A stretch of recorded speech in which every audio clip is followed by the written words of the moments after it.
The cold metal walls of the Caltherian military base seemed to pulse with an invisible energy. Every surface gleamed under harsh artificial lights that cast sharp shadows across the room. Commander the Sphere dragged his wounded leg as he entered, the scrape of his damaged exoskeleton echoing through the silence. His once proud carapace, now a patchwork of scars and poorly healed fractures, told the story of countless battles that should have killed him. 3 young officers sat at attention, around a polished steel table. Their violet eyes tracked every movement as the veteran commander lowered himself into the reinforced chair designed for his species. Lieutenant Colwyn, barely past his military academy graduation, fidgeted with his datapad.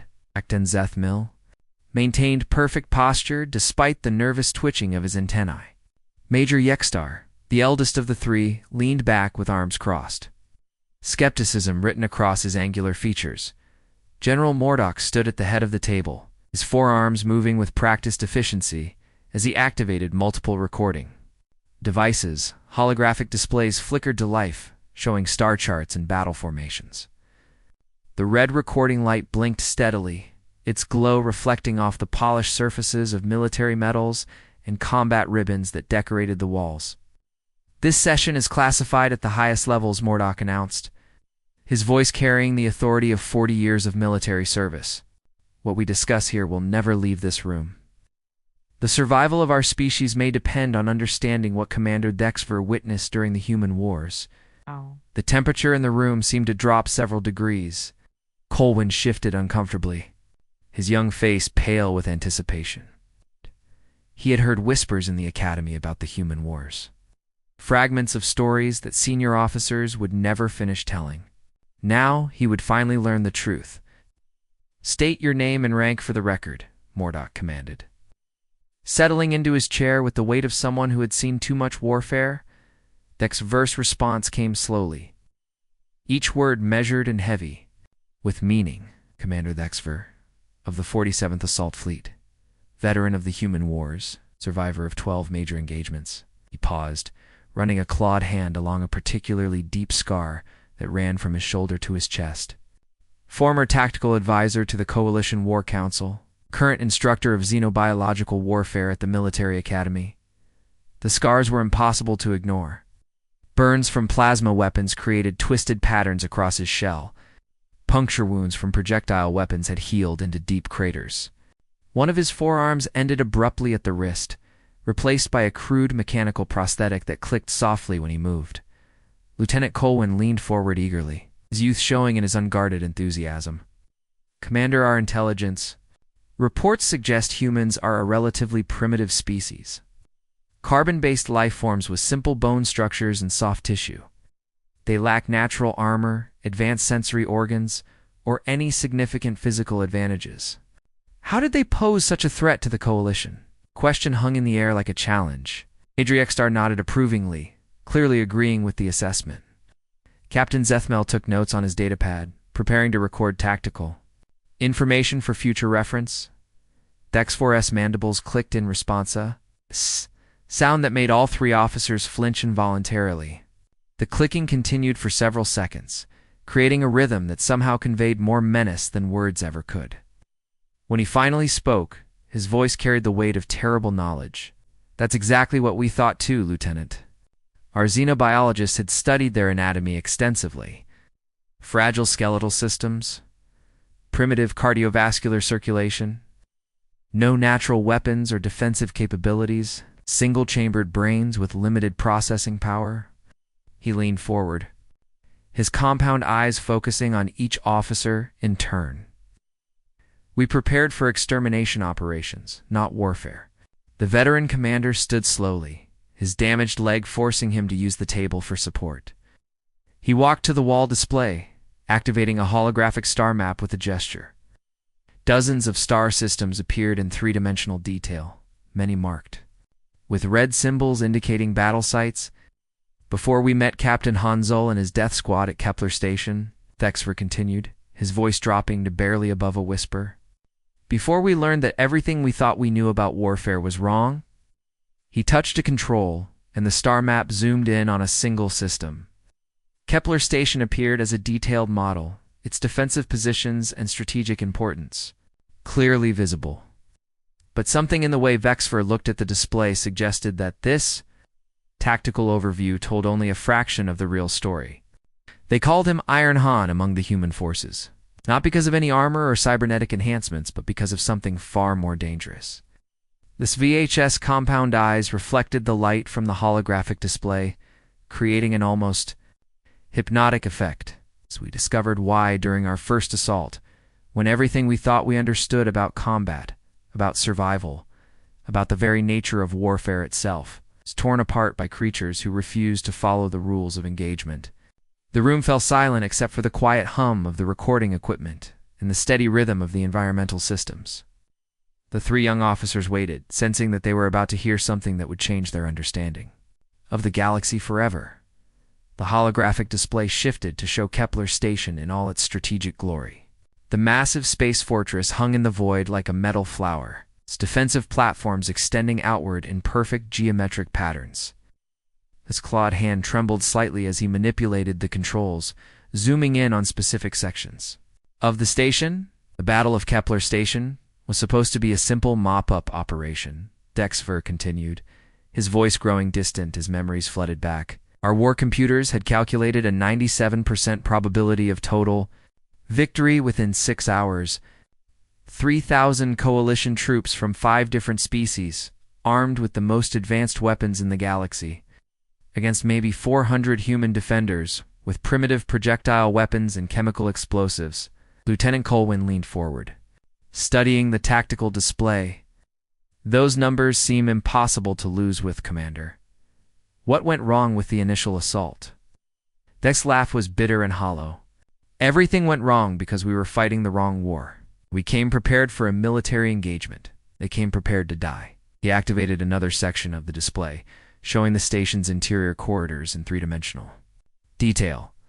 We had superior firepower that could punch through starship hulls, advanced energy shields that could deflect particle beams, tactical superiority with real-time battlefield analysis and coordination systems. The commander gestured to a long scar running across his thorax, the tissue still showing signs of severe plasma burns, even after multiple surgeries. Captain Hansol changed everything in the first 30 seconds of contact. I was leading the advance team through Section 7 when we encountered him in what should have been a routine corridor sweep. Major Yexstar consulted his notes, according to our intelligence files, humans have no natural defenses against plasma weapons. Their organic tissue should disintegrate on contact. That's what our science predicted, Dexver replied, his compound eyes reflecting the painful memory. I watched my weapons specialist, Sergeant Kexanoth, fire a direct plasma bolt at Captain Hansel from less than 10 meters away. The blast hit him center mass, igniting his uniform and burning through to his skin. Any rational creature would have died instantly or at least collapsed from shock. The veteran commander paused, running his mechanical prosthetic along the edge of the table.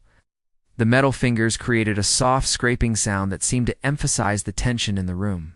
Instead, he used his own burning uniform as a weapon, ripped it off his body while it was still on fire, and threw it directly at my lieutenant's face.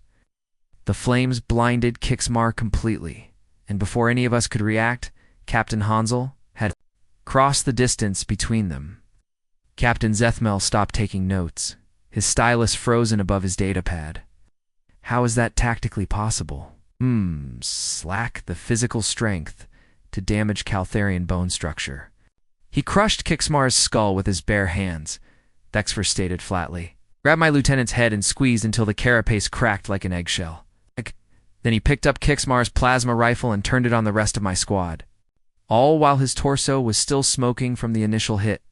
Lieutenant Colwyn shifted uncomfortably in his chair, his young face pale with disbelief. Surely that's an exaggeration, Commander. The medical reports must have been mistaken, or no exaggeration. His voice cracked like a whip, silencing the room instantly. His mandibles clicked rapidly in agitation. I saw things that day that defied every principle of biology and warfare we'd ever studied.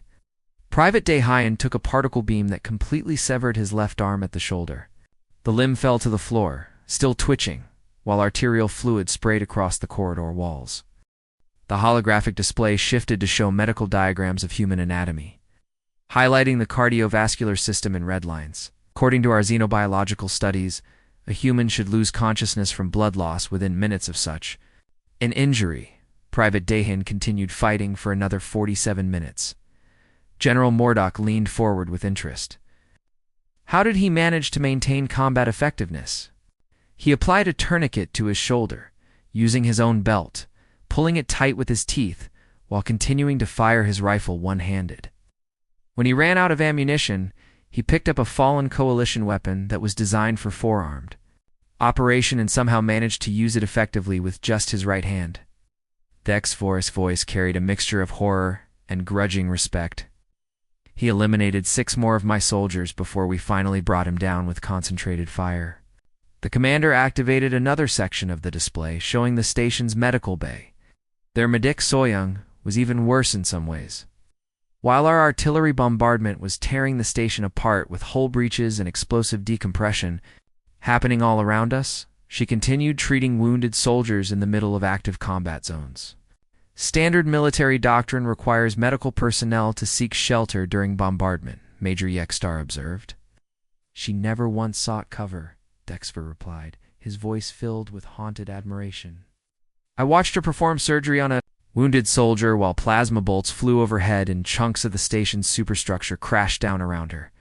When shrapnel from an exploding bulkhead embedded itself in her back, she simply reached around, pulled out the metal fragments, and continued working. The holographic display zoomed in on a storage bay deep within the station's interior. Tactical overlay showed multiple entry points in defensive positions. But something about the way Dexfer looked at the display suggested that conventional tactics had played no role in what happened there. But the worst was Sergeant Minho, the commander continued, his voice dropping to barely above a whisper. We had him cornered in Storage Bay 12 with nowhere to run. 20 of our best soldiers, full tactical gear, energy weapons, charged and ready. 1 human with no armor, no backup, and a damaged projectile weapon with maybe 3 rounds left in it. Lieutenant Colwyn consulted the tactical display. That should have been an easy capture or elimination. He looked at us and smiled. Dexfer said, his compound eyes reflecting something that might have been fear or respect. Actually smiled, like he was genuinely happy to see us. Then he started talking in perfect Caltharian, which was impossible because our intelligence said humans couldn't learn our language structure. The room fell silent except for the quiet hum of the recording equipment. The 3 officers exchanged glances, each processing the implications of what they were hearing. What did he say? General Mordock asked quietly. He thanked us for making his choice easy, Dexfer replied. Then he opened his damaged jacket and showed us the explosive charges he had strapped to his chest. Military-grade fusion devices, enough to vaporize everything in a 50-meter radius. It wired them to a dead man's switch that would trigger if his heartbeat stopped. Captain Zethmel's stylus clattered to the floor. Suicide bombing? That's not standard military tactics. He triggered the explosives voluntarily while he was still alive and conscious, Dexfer corrected. Looked each of us in the eye, said something in his own language that sounded almost like a prayer, and pressed the detonator. The explosion took out half my squad instantly, and left the rest of us scattered across the corridor like broken toys. The veteran commander stood slowly and walked to the window that looked out over the military base's training grounds. Young. Soldiers from various coalition species were practicing standard combat maneuvers, their movements precise and predictable. That's when I realized the fundamental truth about humans that our intelligence had completely missed, he said without turning around. They don't fight to win, gentlemen. They fight to ensure you lose. Victory and defeat mean nothing to them compared to the principle of making their enemy pay the highest possible price for every meter of ground, every corridor, every breath of air. The holographic display flickered and dimmed as the recording. Equipment automatically adjusted to save power. In the growing darkness, Dexver's scarred silhouette seemed to embody all the horror and respect that the human wars had burned into the consciousness of every coalition survivor. The holographic Display shifted again, this time showing a lush green world covered in dense vegetation. Verdania Prime rotated slowly in the projection, its surface a maze of towering trees, thick undergrowth, and winding rivers that disappeared into impenetrable canopy. The planet looked peaceful, almost inviting, but Dexaver's expression darkened. As he stared at it, our second encounter was on Verdania Prime. Nexfer resumed after a long pause, his mechanical prosthetic tapping nervously against the table's edge. Dense jungle world, perfect for guerrilla warfare. The High Command thought it would be simple cleanup duty. Track down maybe 50 human survivors who had crashed there after their transport ship was destroyed. Hunt them down like wounded animals. And finish what we started at Kepler Station. He manipulated the controls, and the display zoomed in to show the planet's surface in incredible detail. Massive trees stretched hundreds of meters into the sky, their branches forming a living roof that blocked out most of the sunlight. Beneath the canopy, smaller plants created layers upon layers of green darkness where anything could hide. His laugh was hollow and bitter, echoing strangely in the sterile room. Instead, they hunted us. Lieutenant Colwyn studied the tactical overlay that appeared over the jungle map. Commander, our standard scanning equipment should have easily located 50 human life signs in that environment. How did they avoid detection? That was our first mistake, Dexter replied, standing to pace around the table despite his damaged leg. We assumed they were trying to avoid us, trying to hide and survive until rescue arrived. Full battalions with heat sensors, motion detectors, atmospheric analyzers, and orbital surveillance. Our technology could track a single heartbeat from orbit through solid rock. Major Yexstar consulted his datapad. What did the initial scans reveal? Nothing. For the first 3 days, our instruments detected exactly 0 human life signs. Anywhere on the planet?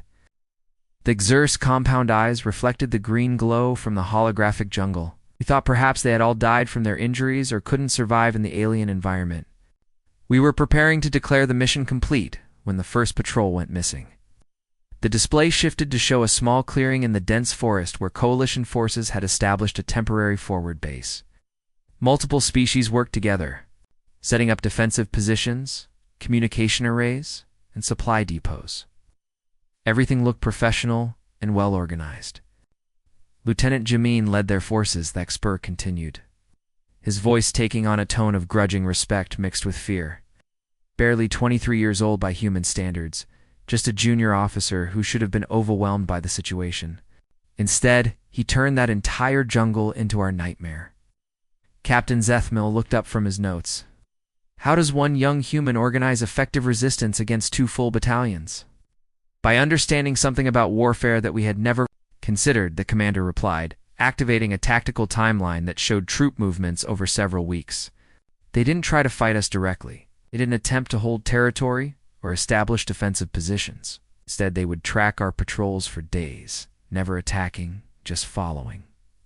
Waiting. The timeline showed coalition patrol routes, in blue lines crisscrossing the jungle, while red dots appeared and disappeared seemingly at random.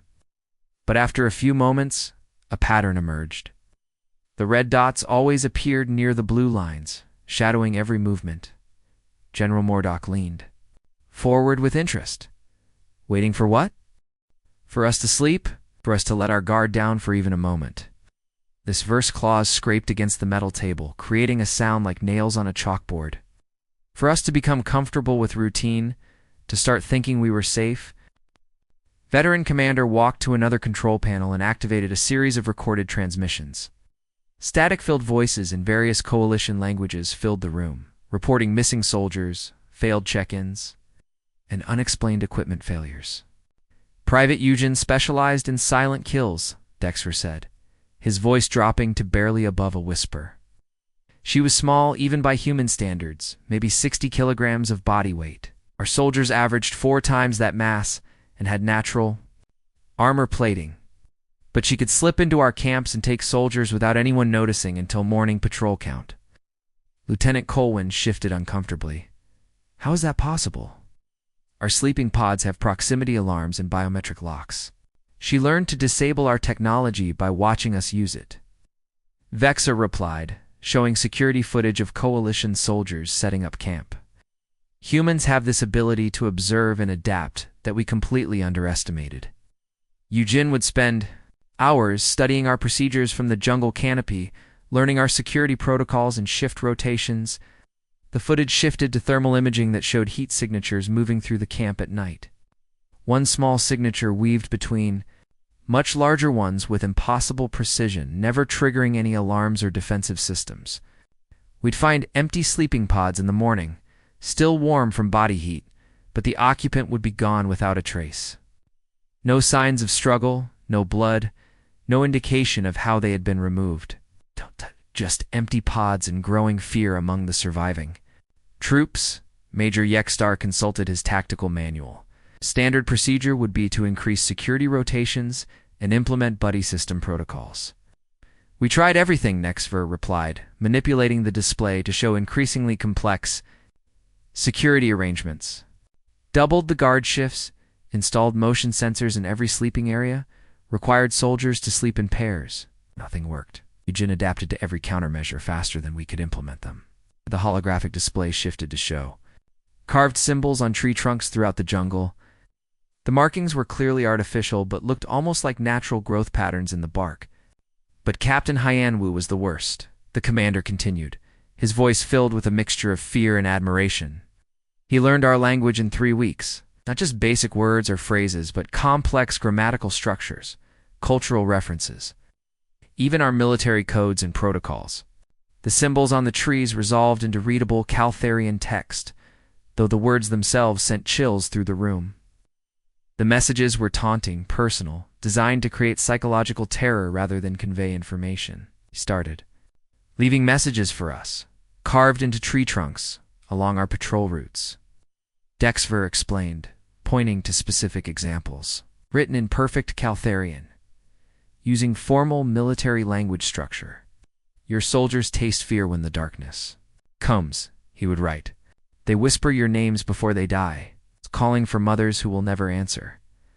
The young officers exchanged terrified glances, their violet eyes wide with horror at the implications. Captain Zethmel's hand trembled slightly as he tried to continue taking notes. How did he know our personal information? Lieutenant Colwyn asked quietly. He interrogated the soldiers that Eugen captured, Dexfor replied, his voice heavy with the weight of terrible knowledge. Not for military intelligence or tactical information, but for psychological warfare. Learned our names, our families, our fears, and then used that knowledge to break down our morale. The display showed more messages, each one more personal and threatening than the last. Names of specific soldiers appeared alongside descriptions of their home planets, their loved ones, their private concerns, shared in casual conversation. The messages became more frequent and more targeted, the commander continued. Hyanwu would leave notes addressed to individual soldiers by name, describing in detail what would happen to their families if they didn't surrender. He somehow obtained personal photographs from our personnel files and left them nailed to trees with threats written on the back. General Mordock studied the evidence with growing concern. This suggests a level of intelligence gathering that should be impossible for isolated survivors.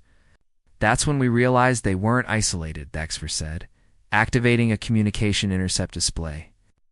They had somehow established contact with other human forces throughout the galaxy. Information about our troops, our families, our homeworlds was being shared across vast distances through networks we couldn't detect or intercept. The timeline advanced, showing how coalition casualties mounted steadily over weeks without a single direct engagement. Red X marks appeared throughout the jungle, where soldiers had vanished, been found dead, or simply failed to report for duty. Lost 40% of our forces on Verdania without ever seeing a proper battle, Dexver concluded, his scarred carapace reflecting the dim light from the holographic display. They bled us dry, one soldier at a time, until our remaining troops were too terrified to leave the main camp. Experienced veterans who had fought in dozens of campaigns were reduced to jumping at shadows and refusing to sleep. The commander turned away from the display, his compound eyes reflecting memories of defeat that still haunted him. In the end, we retreated in panic. 2 full battalions of the Coalition's finest soldiers, fleeing from 50 humans who had turned psychological warfare into an art form. Command officially listed it as a tactical withdrawal, but every soldier who was there knew the truth. Room fell silent, except for the quiet hum of the recording equipment. Each officer processing the implications of warfare that transcended physical combat and entered the realm of pure terror. The holographic display transformed once more. Chewing. A massive human city nestled in a valley between towering mountains. New Geneva sprawled across the landscape like a living organism, its gleaming towers and residential districts, connected by flowing highways and transport tubes. Parks and green spaces dotted the urban landscape, while defensive shields shimmered. Faintly around the city's perimeter, the siege of New Geneva showed us the true depths of human madness. Dexfer continued, his voice trembling with remembered terror. His mechanical prosthetic clicked against the table as he manipulated the controls, zooming in on specific sections of the city. We had surrounded them completely. Orbital blockade, ground forces on all sides, energy barriers preventing any escape. 2 million human civilians and maybe 50,000 military personnel trapped in what should have been an impossible situation. The display shifted to show Coalition forces positioned around the city like a steel noose. Machines, energy cannons, and troop transports formed concentric circles of overwhelming firepower. Supply lines stretched back to orbital platforms, ensuring the besieging forces could maintain their positions indefinitely. General Kyun-soo made a decision that defied all military logic, were said, his compound eyes reflecting the tactical display. Instead of rationing supplies and preparing for a prolonged defense, he ordered his own people to destroy their supply lines, their food stores, their water purification plants, everything that could sustain life. Lieutenant Colwyn leaned forward, his young face pale with disbelief. That's suicide, Commander. No rational military leader would voluntarily eliminate their own survival resources. That's exactly what we thought, Dexter replied, his voice carrying the weight of bitter experience. Our war computers calculated that the city would surrender within 3 weeks once starvation set in. We settled in for what should have been a brief siege, expecting desperate surrender negotiations to begin within days.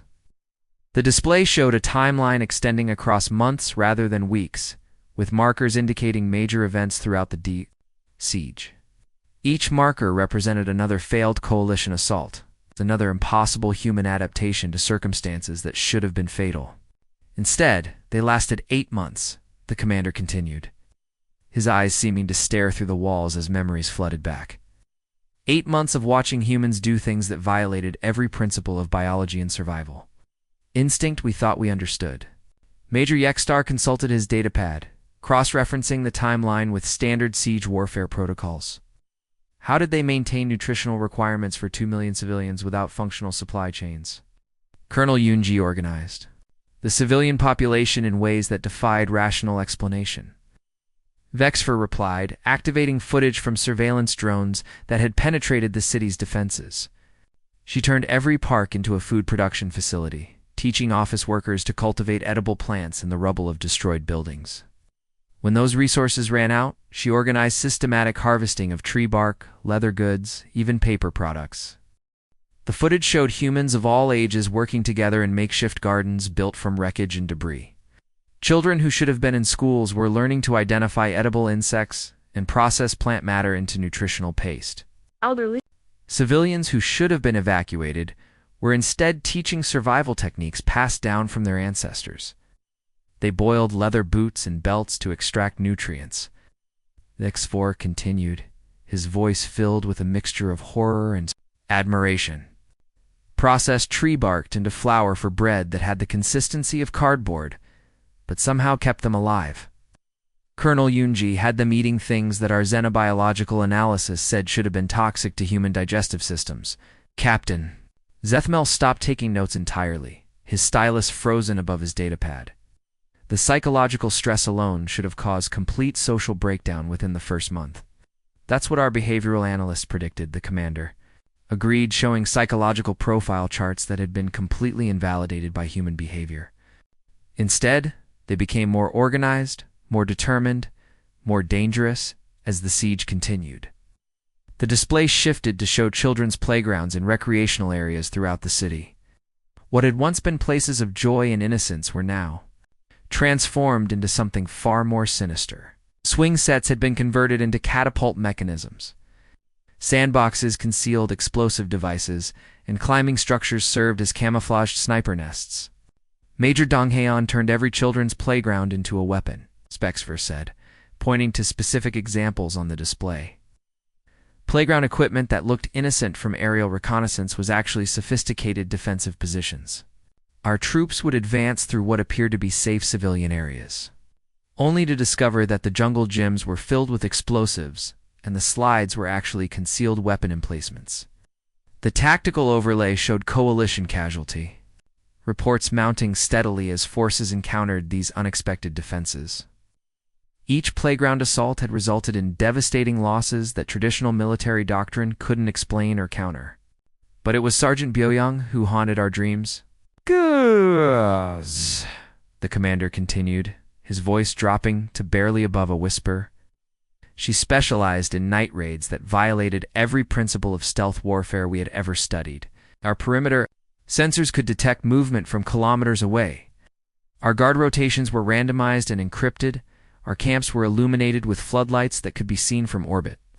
The display showed thermal imaging of coalition camps at night, with hundreds of heat signatures representing soldiers, vehicles, and equipment.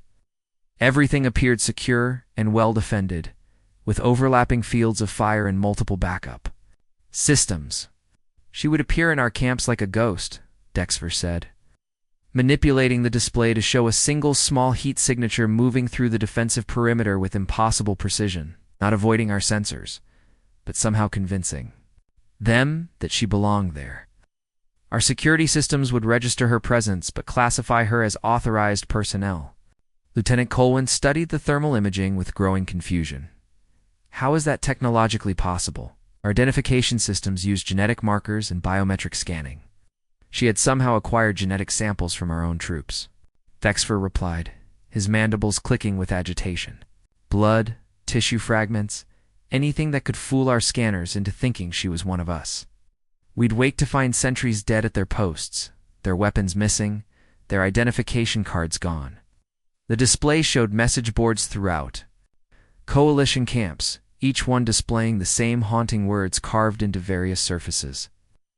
The messages were simple, but psychologically devastating, designed to erode morale rather than convey tactical information. She would leave messages carved into their shells, burned into equipment, even spelled out using the personal effects of dead soldiers, the commander continued. Always the same words. We are still here. Simple, direct, impossible to ignore. Or forget. The timeline advanced to show the final assault on New Geneva. With coalition forces finally breaching the city's outer defenses after months of grinding warfare, what should have been a moment of victory became something far more complex and disturbing. When we finally breached the city walls, we discovered that Captain Tejo had rigged every building to collapse, Dexver said, his voice cracking with emotion. Not just military installations or strategic targets, but schools, hospitals, residential buildings, even places of worship. The entire city had been transformed into one massive booby trap. The display showed architectural diagrams revealing the extensive modifications made to every structure in New Geneva. Load-bearing walls had been weakened in precise patterns. Explosives had been placed at critical structural points. And entire city blocks were designed to create cascading collapses that would trap attacking forces. The humans fought from the rubble of their own homes. The commander continued, showing footage of urban combat that defied all conventional understanding. Using their dead as shields, their children's toys as weapons, turning every piece of debris into a tool for resistance. Captain Zethmel looked up from his abandoned notes, his face pale with horror. They were fighting in the ruins of their own civilization, not just fighting, Nexver corrected, showing more footage of the final battle. They had turned urban destruction into a tactical advantage, using their intimate knowledge of the city's layout to create killing fields and ambush points that our maps couldn't predict. Ow. The display focused on a particular section of the battle, showing a young human female dragging a wounded soldier to safety while energy weapons discharged all around them. The footage was shaky and filled with static, but the determination on her face was unmistakable. Private Janae was 17 years old, Dexver said, his voice filled with something that might have been respect or fear. I watched her drag a wounded soldier twice her size to safety, while plasma fire turned the air around her into superheated death. She took 3 direct hits that should have killed her instantly, but somehow kept moving until both she and the soldier were behind cover. The footage showed the young human taking devastating wounds that would have incapacitated any coalition soldier, yet continuing to function with impossible determination. Burns covered most of her body, and blood loss should have caused immediate unconsciousness. Then she picked up his rifle and charged our position alone, the commander concluded, his compound eyes reflecting the memory of that final, impossible assault. One wounded 17-year-old human against an entire coalition squad, and we were the ones who retreated. The holographic display dimmed as the timeline reached its conclusion, showing coalition forces withdrawing from New Geneva despite their overwhelming tactical advantage. Victory statistics scrolled past, but the numbers felt hollow and meaningless. We won that battle, Dexver said quietly, turning away from the display. Officially, New Geneva fell to coalition forces after 8 months of siege, but it felt like defeat. How do you conquer people who turn their own destruction into victory? How do you break the will of those who find strength in their own suffering? The room fell silent, except for the quiet hum of the recording equipment. Each officer grappling with the implications of warfare that transcended physical conquest and entered the realm of psychological impossibility. The recording device hummed. In the heavy silence that had settled over the room like a thick blanket, Commander Dexver sat motionless for several long minutes, his compound eyes staring at something beyond the walls, beyond the present moment, into memories that had burned themselves permanently into his consciousness. His scarred carapace seemed to bear the weight of every human encounter he'd survived, each mark telling a story of impossible courage and terrifying determination. The 3 young officers waited patiently, sensing that they were about to hear something that would fundamentally change their understanding of warfare, of survival, and of what it truly meant to be an enemy of humanity. The holographic displays had dimmed to conserve power, leaving the room, illuminated only by the soft glow of emergency lighting and the steady red blink of the recording equipment. The truth about humans isn't their technology or their tactics. Dexver began slowly, his voice carrying the weight of hard-earned wisdom. It's not their weapons, their ships, their ability to adapt to impossible situations. It's something far more terrifying than any of those things, their psychology. He activated one final holographic display, showing the aftermath of the Battle of Proxima. 7. The space around the mining colony was littered with the wreckage of both human and coalition vessels. Twisted metal and frozen atmosphere creating a graveyard of ships that stretched for thousands of kilometers. I interrogated Captain Sungman after that battle, Commander continued, his mechanical prosthetic clicking against the table as he adjusted the display controls. He'd been captured after single-handedly holding off an entire platoon of our best assault troops to let civilian miners escape to the evacuation ships. By the time we found him, his legs were completely shattered from explosive shrapnel. His internal organs were failing from radiation exposure, and he was barely conscious from blood loss. The display showed medical scans of the captured human officer, revealing injuries that should have been fatal hours before his capture. Bone fragments, internal bleeding, and tissue damage that would have killed most coalition species within minutes of occurrence. Our field medic said he had maybe 30 minutes to live without immediate surgical intervention, Dexver explained, studying the medical data with the eye of someone who had seen too much death. So I offered him a deal full medical treatment, pain management, even eventual repatriation to human space in exchange for tactical information about their defensive positions. Lieutenant Colwyn leaned forward with interest. Standard interrogation protocol. What was his response? He looked at me with those strange, soft eyes that humans have. The commander replied, his voice filled with a mixture of confusion and respect. No protective membranes, no compound structure, just simple optical organs that somehow conveyed more intelligence and determination than our most sophisticated sensory arrays. And he said, "Thank you for the water," before spitting blood directly in my face. The room fell silent as the implications sank in. Captain Zethmel stopped pretending to take notes, his stylus abandoned on the table beside his datapad. "He thanked you before attacking you?" Major Yexstar asked quietly. That's when I realized that human psychology operates on principles that we can't understand using conventional military analysis, Dexfer continued, manipulating the display to show psychological profiles that had been completely invalidated by human behavior. He was genuinely grateful for the water I had given him to keep him conscious during questioning. But he was also absolutely committed to refusing any cooperation that might harm his fellow humans. General Mordock shifted uncomfortably in his chair. Barbaric defiance of rational self-interest. No, General. Choice. His mandibles clicked with emphasis, the sound sharp and decisive in the quiet room. Everything humans do in combat comes down to individual choice rather than instinct or programming. They're not driven by evolutionary imperatives or species survival mechanisms like we are. The display shifted to show footage from the Battle of Centauri Station, where coalition forces had witnessed one of the most psychologically disturbing human tactical decisions ever recorded.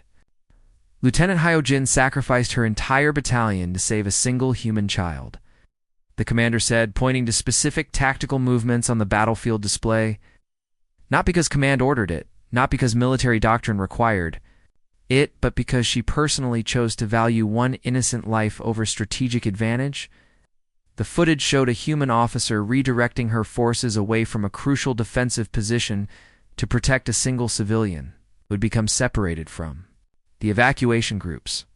The tactical cost was enormously sousing. That position led to the collapse of the entire defensive line. The child wasn't even her own offspring, Nixfer continued, his voice filled with something approaching awe. No genetic relationship, no family connection, no logical reason to prioritize one individual over the survival of hundreds of trained soldiers. But she made that choice because humans believe in abstract concepts like moral responsibility and ethical duty. Major Yexstar consulted his tactical analysis charts. That's completely irrational from a species survival perspective. Private Wu Jin charged a coalition heavy tank with nothing but an explosive device strapped to his chest. Dexfer said, showing more footage from the same battle. Our gunners had a clear shot at him for over 200 meters as he ran. Across open ground. We could have killed him easily. But they were so shocked by what they were witnessing that they forgot to fire.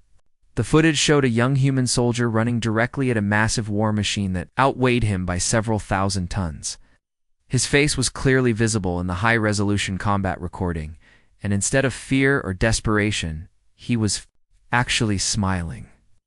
He was smiling as he died, the commander emphasized, his compound eyes reflecting the memory. Not grimacing in pain, not screaming in terror, but genuinely happy because he had chosen to make his death meaningful. The explosion disabled the tank and saved dozens of his fellow soldiers, but he made that choice knowing he would never see the results. Captain Zethmel looked up from his abandoned notes. How do you fight an enemy that treats death as a tactical advantage? You don't, Vexfer replied simply. That's what I learned during my final conversation with Colonel Mi, Junho, at the Battle of Wolf 359. We had him surrounded in the command bunker of their last defensive position.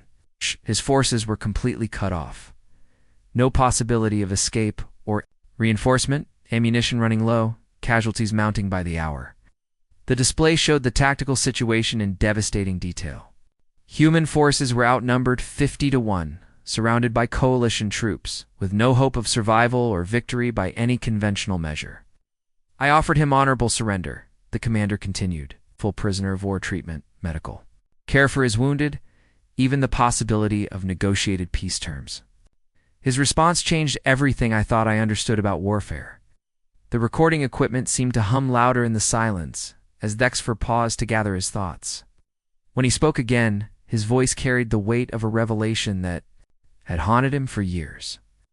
He asked me why humans fought so desperately for worlds that weren't even their homeworld. Why they would sacrifice everything for colonies they had never visited and people they had never met.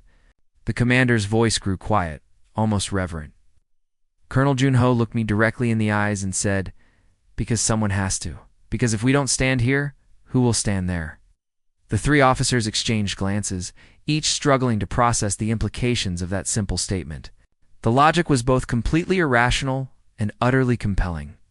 He wasn't fighting for territory or resources or strategic advantage, Dexfer explained, standing slowly despite his damaged legs. He was fighting because he had chosen to believe. That resistance itself had value, that the act of standing against overwhelming odds was worth more than survival. The veteran commander walked to the window that looked out over the military training grounds. Watching young coalition soldiers practice formations that emphasized efficiency, survival, and tactical advantage. "We fight because instinct drives us to survive," he said without turning around. "We conquer because evolution demands territorial expansion and resource acquisition. We retreat when the cost of victory exceeds the benefit of success. Every decision we make in combat is based on rational calculation of risk versus reward." He turned back to face the three officers, his scarred carapace reflecting the dim lighting in the room. "But humans fight because they choose to believe in something greater than themselves," Dexfer continued, his voice filled with a mixture of fear and admiration. "They don't calculate odds or analyze tactical advantages. They decide what they think is right and then commit everything to that choice, regardless of the consequences." Lieutenant Colwyn shifted uncomfortably in his chair. "What does command expect us to counter that kind of psychological warfare?" Svexfer limped slowly toward the door, his mechanical prosthetic clicking against the floor with each step. When he reached the threshold, he paused and turned back to face the young officers one final time. "That's why we'll never truly defeat them, gentlemen," he said quietly. "Destroy their ships, devastate their worlds, eliminate their armies. But you can't kill an idea. You can't conquer choice. You can't break a species that turns every defeat into a reason to fight harder." The door hissed open, but Dexfer remained in the doorway for a moment longer. "They don't fight because they have to," he concluded. "They fight because they want to. And that makes them the most dangerous enemy the galaxy has ever known."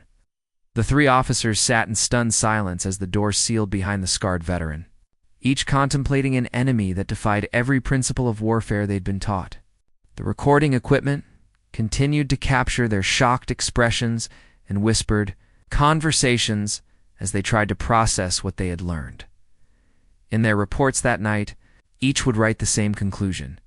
Humanity was not just dangerous because of what they could do, but because of what they would choose to do, no matter the cost. They would recommend that future coalition strategy focus not on defeating human forces, but on avoiding contact with them entirely. The recording device continued to hum in the empty room long after the officers had departed, preserving the testimony of a warrior who had looked into the heart of human determination and found something that terrified him more than death itself: the willingness to choose hope over survival, sacrifice over safety, and defiance over defeat. In the years that followed, that Sver's testimony would become required viewing for all coalition military officers.